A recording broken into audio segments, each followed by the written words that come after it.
नाज़रीन, शिकारपुर जे सूबाई तकनव ते चूंड मुहिम जो अॼु आख़िरी ॾींहुं आहे। इलेक्शन एक्ट तहत पोलिंग खां 48 कलाक अॻु समूरियूं चूंड सरगर्मियूं ख़त्म करणु लाज़मी आहिनि। इलेक्शन कमीशन तरफ़ां जारी कयल पधिराई में ॼाणायो वियो आहे त अॼु राति 12 वॻे खां पोइ शिकारपुर जे सूबाई तक PS 9 ते कंहिं बि जलसे, जुलूस, कार्नर गॾिजाणी या उन नौयत जी कंहिं बि सियासी सरगर्मी जी इजाज़त न हूंदी। ज़ाब्ता इख़लाक़ जी ख़िलाफ़ वर्ज़ी ते उम्मीदवारनि ऐं सियासी जमातुनि ख़िलाफ़ सख़्त क़ानूनी कार्रवाई अमल में आंदी वेंदी।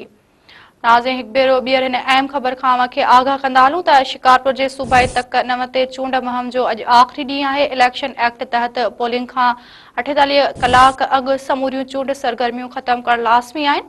इलेक्शन कमीशन तरफ़ां जारी कयल पधिराई में ॼाणायो वियो आहे त अॼु राति 12 वॻे खां पोइ शिकारपुर जे सूबाई तक PS 9 ते कंहिं बि जलसे, जुलूस, कार्नर गॾिजाणी या उन नौयत जी कंहिं बि सियासी सरगर्मी जी इजाज़त न हूंदी। ज़ाब्ता इख़लाक़ जी ख़िलाफ़ वर्ज़ी ते उम्मीदवारनि ऐं सियासी जमातुनि ख़िलाफ़ सख़्त क़ानूनी कार्रवाई अमल में आंदी वेंदी।